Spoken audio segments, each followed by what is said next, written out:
Hello, you wonderful people, and welcome to another episode of Super-Fanta-Fi. This being a show where we talk about TV shows of the supernatural, fantasy, and/or science fictional genre. For today's episode, I'm going to talk about the latest episode of Emergence. A lot of really interesting things went down in this episode, so let's break it down. Obviously, we have the whole beginning with Emily and Helen sitting down, eating and discussing it, and it turns out I figured as much that, well, of course Helen would only take Emily because Emily was the reason why Piper has her abilities, because Piper was the only one that Emily built, and that kind of makes her different. But it's also interesting too because we end up finding out that Helen's quite different too, because Emily looking at the knife, looking at it as an opportunity to escape. Because I love it. It's like, oh, you want me to make you like Piper? It's like, well, you can always, I don't know if Joe would be so, into like, adopting you, because, it was her joking, but I'm sure for her there is some truth to, like, because Joe adopted Piper, it kind of unlocks some abilities that the others aren't privy to. But Emily takes the knife. I was thinking like part of her was going to listen to Helen's deal, which she kind of was. But I guess because she's smart enough to know the moment she gets the job done, Helen would have killed her anyway. But she slices Helen's throat. I was like, oh, that was... But then she starts healing. I'm like, I was like, can they all do that? It's like, well, no, because we know home dude who got hit by a car died eventually. So it's like, oh, so it's not just Piper that's special. Helen is special too, but she can't go full blown, like, more offensive abilities like Piper can. Her powers are purely regenerative, and it's like, can anyone else do that? It's like, no, that's something special to her. So it's like, hey, that whole thing was a test. The fact is you failed, so you're going to work on Justin's code, give him all the abilities, and if you fail, I'm going to stab this into your neck. So that's the whole situation. Obviously, Joe is trying to track down Brooks, because she's getting worried, calling him up, calling the FBI, because even the FBI is looking for Brooks. I was like, oh, please don't be a bummer. Please don't be a thing that he's dead. I was like, oh, please don't let that be the case. Obviously, they're also dealing with the whole Piper thing. I love that Mia and Ed are trying to get the bracelet off of her, and it's like, oh, let's get the tools or whatever, and she's like, no, because I'm pretty sure this situation is going to end with like a limb being taken off. But Piper's like, the one person who could do it is Benny, but obviously Joe doesn't want to trust Benny. And she's like, you can, he's not the same anymore, he's like me. But it's like, no, Benny isn't like you. Because for her, it's like, Piper's been very truthful and honest and only told what she's known. Benny, in Joe's mind, it's like, Benny's been a liar since the beginning. Because the sad thing is, like, for her, it's like, I don't give my trust out to people all willy-nilly. The fact is, I thought of you as a friend, as an ally. And I think this kind of this might be, kind of psychoanalyzing Joe, but I think it kind of stems from her mom, like, abandoning her in particular. So her trust is probably, when she trusts you, it's well earned. And so Benny breaking that trust, it makes her, because it also meant he kidnapped Piper. It's like, you kidnapped one of my daughters. It's what that came down to. So that makes it even more impactful of like, oh, it kind of screws up any potential of me trusting you. So, but we do see Benny is talking to her. It does seem like something did shift in Benny, because he is willing to help and everything, try to explain everything. Because the whole question is like, oh, well, who made you? It's like, well, he's like, I don't know. Because apparently he's like, I don't even know how many of us are actually out there. Could be thousands. But the fact of the matter is, they've all been done, like, they were all created for a purpose of gathering up information. Because it seems like they were kind of all for the purpose. It doesn't seem like just living their lives was for the purpose of staying hidden. I think that was part of it, but also it was gathering all this knowledge. Like, everything that they've experienced and everything they've been through was kind of gathering up Earth knowledge for whatever reason they don't really know. But even Benny admits that, because home dude had got hit by the car, he's like, even if I wanted to tell you, I can't. So it seems like it's a block in them that keeps them from revealing who their maker is, in particular, because Benny was like, I don't even remember who our maker is. But he's trying to do all that he can to help, but obviously, like I said, Joe doesn't want to, trust him. She's reluctant to believe anything that he says, because he doesn't really know what the whole big plan is. But apparently it's about uploading, like, basically everything that's them. Basically, all that would be left is these human husks, but everything that makes them, all the information they've gathered, their personalities and all that will be kind of uploaded into it's kind of similar to, like, Supergirl this week with the whole big brain thing. It seems like they're going to be uploaded into something. It's like a big upload. Now, for what purpose, we don't know in the grand scheme of things.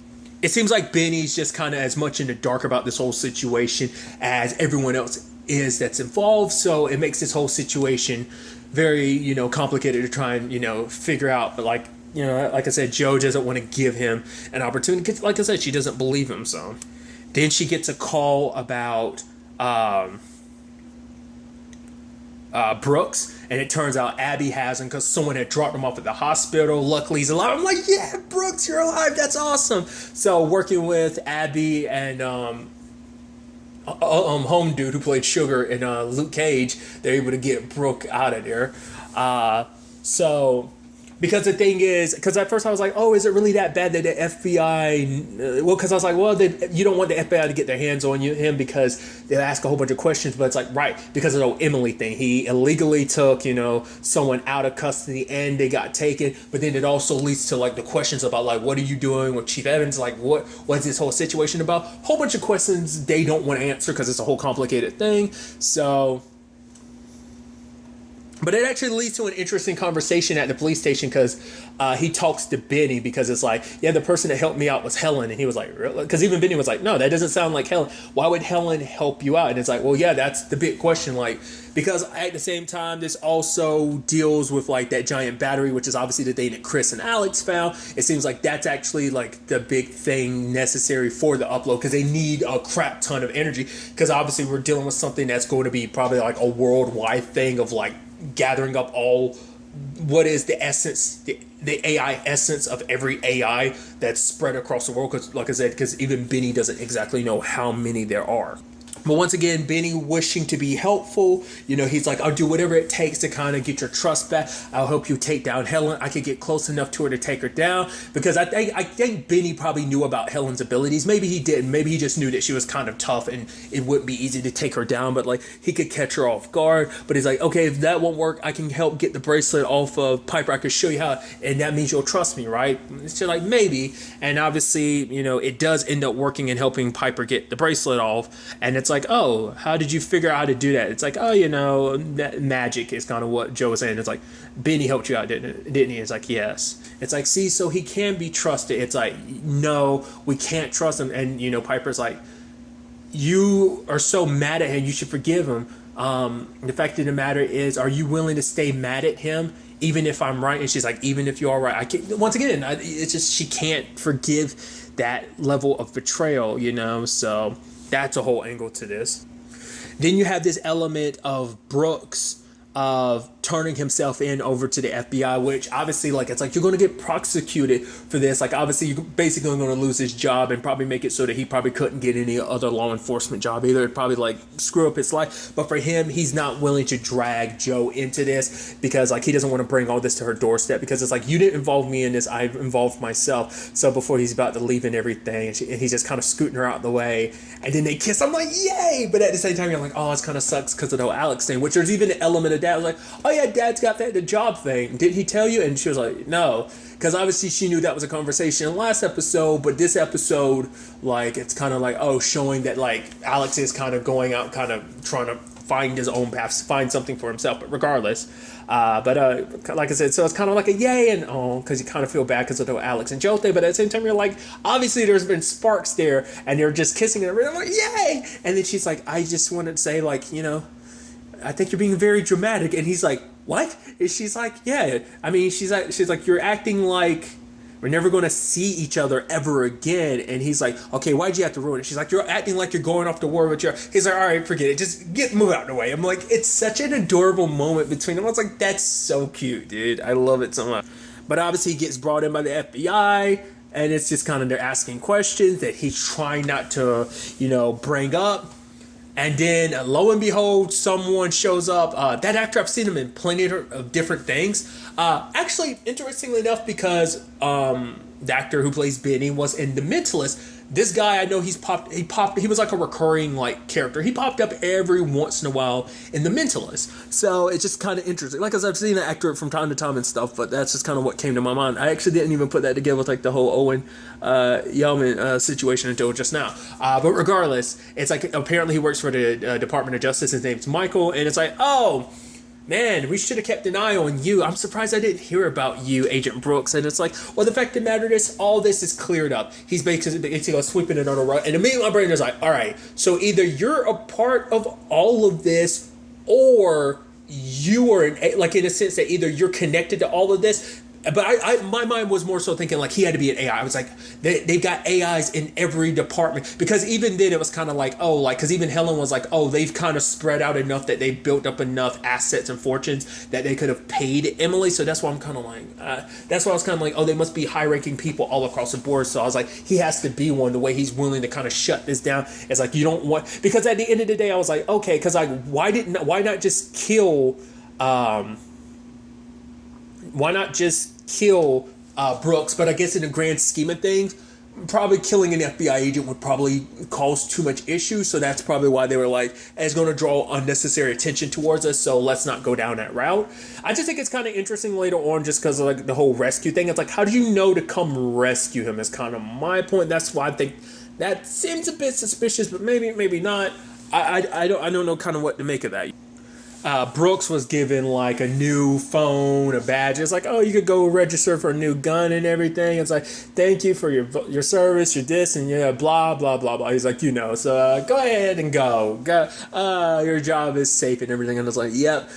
Brooks isn't stupid. Dumps the phone, dumps the badge. It's like, I know you're probably going to be tracking me. So he loses his tail because someone's following him, and he goes to Joe. And I love it's another adorable moment between them. Is the fact is that when Ed comes out, because he sees them talking and everything, and he's like, who is that? And she's like, oh, this is Special Agent Brooks. And she's just like, go ahead. He's like, and she's like, oh, we'll be out here talking. It's almost like, to me, it was super adorable, because it kind of reminded me of like, oh, it's almost like Joe was a teenage girl again, and it's like, oh, she's sneaking around with her boyfriend, and her dad just called. Like, it almost had that element to it in that regard. But it's like, yeah, like, obviously, it's like, okay, something's up, because like how someone high ranking in the DOJ is involved in all of this, because it was someone that Brooks was like, I don't know who they were either. So it's like they don't know who to trust and who, like, what's the deal with all of this, so that was interesting.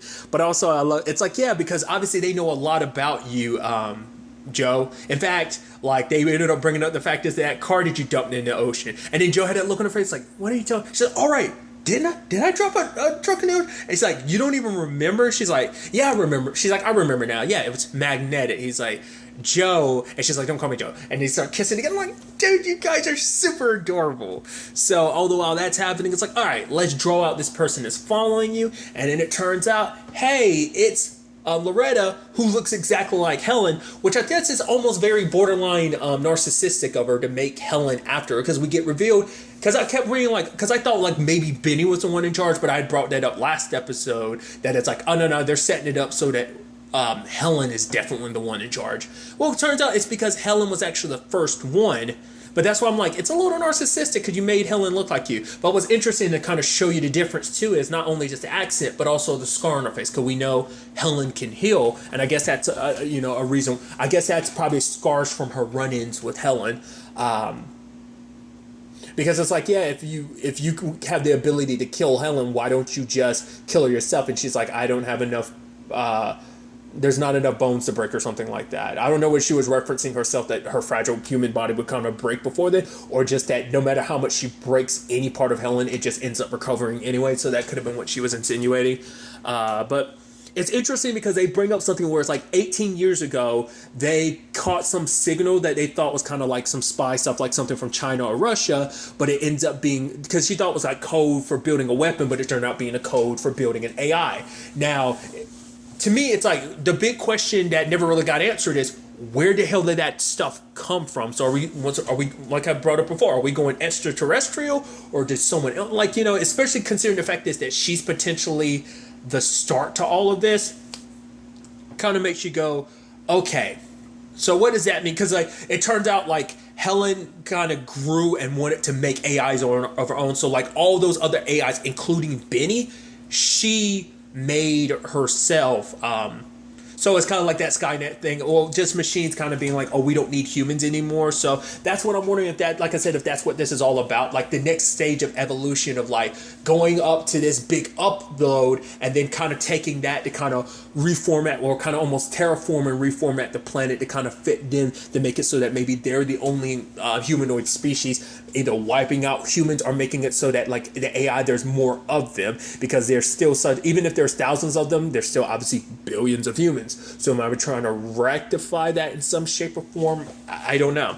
Like it doesn't seem like Helen's too keen on the whole human angle, but that's kind of what I was talking about. Like, it's like, how did Helen know to come find Brooks after he got shot? But I guess it's like she was trailing Helen, and because at the time Helen was there getting Emily, but I guess she followed her, and then or she was already following Brooks in the first place because she had kept an eye on them because Helen had been a ghost prior to now, but because they've kind of been all up in Helen's business, it's kind of left trails that she was able to follow. So I'm assuming that's more so to think of like she was following Brooks and was hoping it would lead her to Helen, and it kind of did. But like, hey, she wanted to help Brooks because she needed him alive. Hence why she ended up helping him keep his job. But obviously we see that Helen is high rank. Well, I mean Loretta.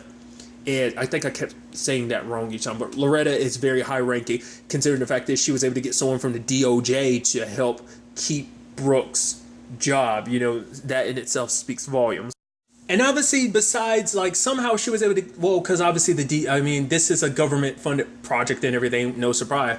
Like I said, the technology was stolen. More specifically, it was like, obviously, it started with them, and obviously it became Helen's thing, but then, you know, at some point, Emily/Alan ended up getting their hands on the, you know, code and stuff like that. But regardless, the thing is, you know, Loretta wants, I'm even saying Loretta now, I'm like, or was it Lorraine? I kept thinking it was Loretta, right? It wasn't, or was it Lorraine? That's why I'm confusing myself. Either way, the real person that Helen's based on, she wanted Piper's source code, which is like very interesting because it's like, no, it's like, oh, exchange that for a weapon. And I'm like, you want Helen dead so much, but in exchange you want Piper's source, because Piper is very special, because whatever Piper's situation is, it's very different from Helen, because despite as powerful as Helen is, she can't do what Piper can. And obviously Piper is very different in the sense of when Piper found out what she really was, well, to be fair, the others were able to, well, because I'm about to say the others were able to kind of fight back whatever programming made them seem like, oh, like the problem would be like, oh, there'll be a self-destruct program. But to be fair, none of the other AIs might have had that. Maybe they did, and Helen overwrote that in herself and the others, but Emily might have kept it in just to kind of make sure. Well, Alan/and Emily might have kept that in to make sure, but obviously it didn't do that to Piper, so it makes me wonder, did the other AIs kind of go through the same thing or not? Like I said, that might have just been a Piper thing. But I don't know, just it seems like it's like whatever mistakes we made with Helen, we can correct them with Piper. So I think like Piper's kind of the end all be all. Because once again, there's that place that Piper was being held at where it seemed like, all right, that was them experimenting. I'm assuming that's the government who had their hands on that, like trying to raise her like a normal girl, because I don't think that was Helen and her people, you know.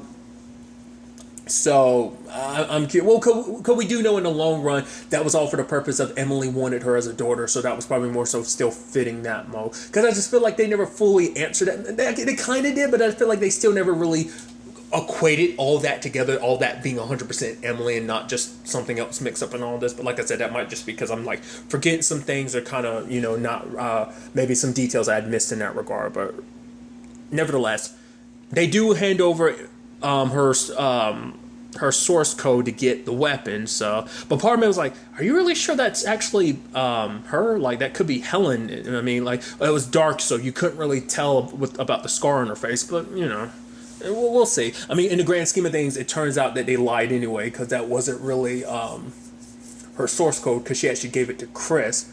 So I wonder what she actually. Well, I guess it was just something else entirely that kind of fooled her. But regardless. All while that's happening, we're having Emily working with Justin, and I love her complaining about like, oh, look at all the pressure I'm under. The fact of the matter is she wants to force me to help her, but it's like, oh, like I can't work under such conditions. And the fact of the matter is, I guess this is karma, but it's like, no, if karma really existed, because I was like, I love her being like, hey, Justin, you believe in karma? And before he's about to open his mouth, but she keeps talking. It's like she talks for more than both. She talks for both of them combined. But the fact of the matter is, I love the fact is that she's like, if karma was really a thing, the fact of the matter is me and Piper would be together, but Joe got in the way. And the fact of the matter is, this is actually all Joe's fault in the first place. I'm like, oh, glad you've learned from your errors. You know, here you are passing the buck. Good on you, Emily. But then Justin's like, oh yeah, this Joe person seems like the worst. And Emily's like, yeah, thank you. And so trying to get him to, you know, she's messing with the code and everything, because she talks about the fact this, it was almost a complete another accident she gave Piper her abilities in the first place.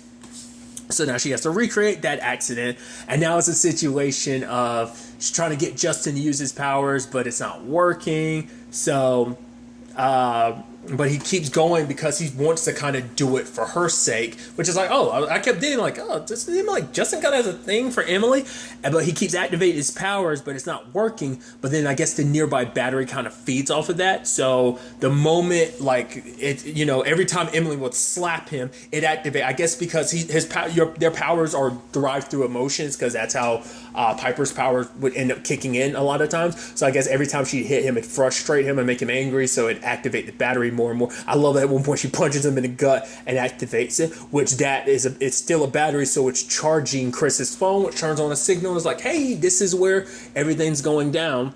And so, Justin is running away with Emily. It's like, I'm going to get you out of here. He's like, at first, all I wanted to do was, follow my programming, but now I found something more important, following you. I was like, oh, that's actually super sweet. And she's like, she stops and everything. He's like, oh, what are you doing? Come on. It's like, you were really going to leave with me. I was like, why are you talking that tense? And he's like, of course. And she's like, yeah. She's like, and she like kisses him and everything. I was like, this is a little unnerving. Like, what's, because at this point my mind was like, okay, so this was all a test. Like, Emily was just messing with him for the sake of Helen, and it's just kind of like, oh, you failed the test or something like that. I figured it would be kind of, so I kind of got it right, but it was also not hitting the mark at all, because it turns out the entire thing was a simulation. She had she's like, if I'd actually given you the opportunity, you would have actually ran away with me. It's like, oh, you wanted love, and it's just kind of like, you had an opportunity, but obviously Emily can't take any chances. She always has to have,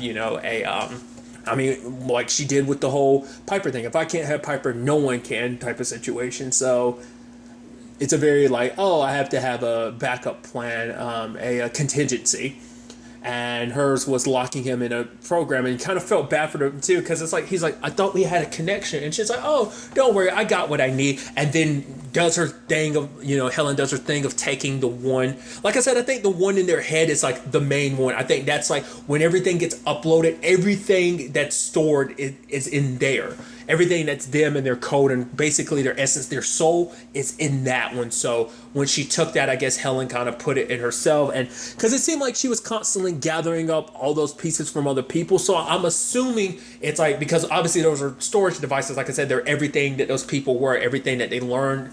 Part of me wonders, is that actually how Helen got her regenerative abilities? Does she actually have some other things like her regenerative abilities because she took it from other AIs who had adapted? So that was kind of probably her plan eventually to do that to Piper, but she doesn't have to do that now because she did it to Justin. But maybe she could do it to Piper to get Piper's powers on top of her own. I don't know if it would work like that. Maybe that's not even what she uses that for. Maybe this is purely for the big upload, and that's just she's gathering all the necessary pieces just because it's like, oh, this human flesh isn't needed anymore. But then like, why? Because I guess she feels like they're too far gone, because they spent too much time being like a human, and Justin was able to be easily manipulated by. Regardless, Joe and Brooks shows up, and I love Brooks being like, hey, so I met your mom. She said hi, but sadly, it's already too late because she has the abilities now. She kind of tosses them around like it's nothing. They're shooting at her, and then at one point she turns to like dust or something. I think it's probably like little, nanite particles or something like that. And then she slowly rebuilds herself, which is kind of like, ugh, and like the like fleshy bits you kind of see like forming from the inside. So it's like, I don't know whether that's just the full, like, was she always able to have that full scope of healing even from the beginning, or is it because of what she got from got from Justin in particular from that code? Did that kind of amplify what was already there even more? Is kind of what I'm curious about.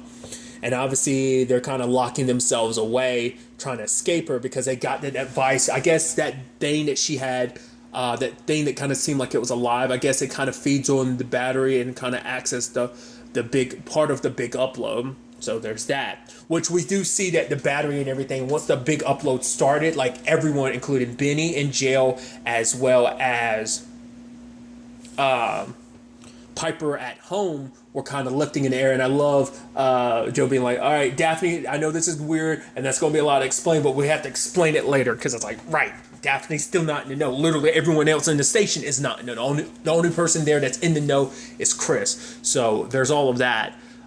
It's interesting too, because it's all kind of circles back, because it's like the place that Plume Island, it's like Benny, when we first met, you said that the jet potentially came from there, but it turns out, well, there's no there's no airstrip there, so it couldn't have been there. But it was like, because Benny's like, no, like it could be that's where they're at, because the fact is that whole thing about that island was just like my cover story to kind of get, but it's like, did he subconsciously end up telling her the truth without realizing it? Like, that just seems like such an interesting detail. I'd love to kind of dive into more about that going forward.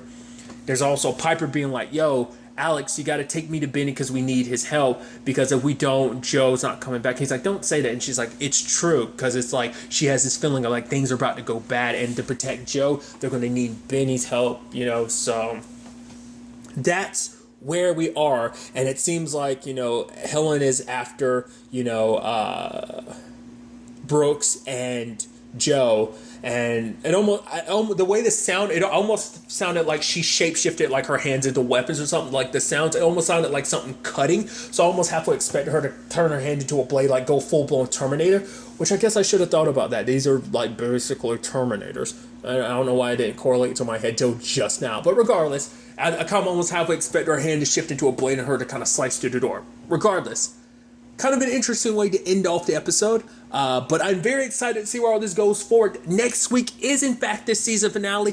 It's going to be wild to see how this all ultimately ends up playing out, like kind of getting more scope of understanding like what this all is, what the bigger picture is. I hope we get more answers in that regard, and just in general see how this whole thing, ends up playing out. But really, that's all I want to talk about. Till the next time we meet, be happy, be safe, love life to the fullest, and enjoy it. Good day and goodbye.